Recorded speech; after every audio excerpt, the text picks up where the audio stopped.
Sa ikalabing-anim na araw ng impeachment trial ni Vice President Sara Duterte nitong Lunes, August 17, nagsimula ang sesyon sa unang pagsalang ni House Legislative Archives Director Marivic Pareja.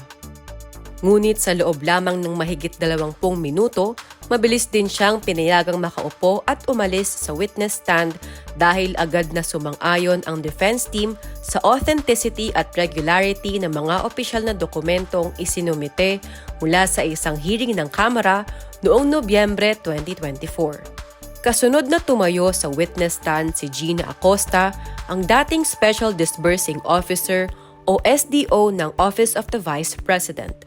Idineklara naman si Acosta bilang isang hostile witness ng prosecution dahil sa inihain nitong counter affidavit na dumedepensa kay Duterte habang nananatili siyang empleyado ng OVP. Sa kanyang testimonya, ibinahagi ni Acosta na noong December 20, 2022 ay nag-withdraw siya ng humigit kumulang na 125 million pesos na confidential funds mula sa Land Bank Shaw Boulevard branch at isinilid ito sa 4 na travel bags. Nang tanungin kung kaninong utos ang mag-encash ng naturang halaga ng pera at ibigay sa hindi otorisadong opisyal na si dating OVP Security Officer Colonel Raymond Dante La Chica, inamin naman ni Acosta na galing mismo kay Vice President Sara Duterte ang direktiba. Ang nag-utos po sa akin na i-release ang pera na 125M sa security officer na si Colonel La Chica ay si Ma'am Sara Duterte. Ayon naman sa panig ng prosecution ay labag ito sa batas sapagkat batay sa ilalim ng Joint Circular Guidelines, ang mga opisyal na SDO lamang at hindi ang security officers ang may legal na otoridad na humawak at magpalabas at gumastos ng confidential funds.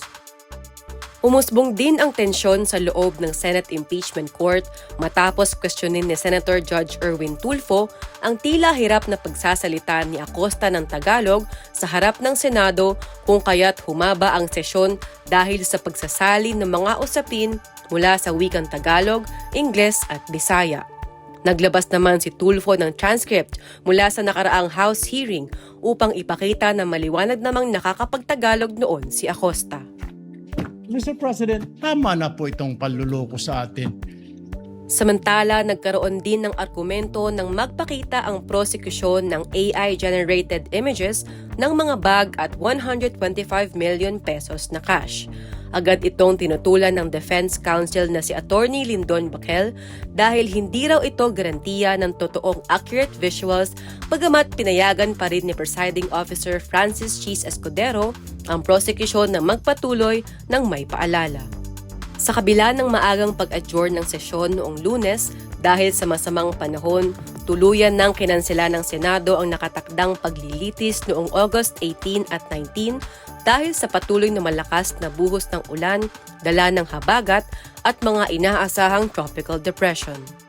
Ayon naman sa impeachment court spokesperson Attorney Reggie Tonggol, isa sa mga kinokonsidera ng Senado ay ang palawigin ng 1 hanggang 2 oras ang pang-araw-araw na paglilitis sa impeachment trial ni Vice President Sara Duterte upang mabawi ang mga proseso at sesyong nakansela dahil sa masamang panahon.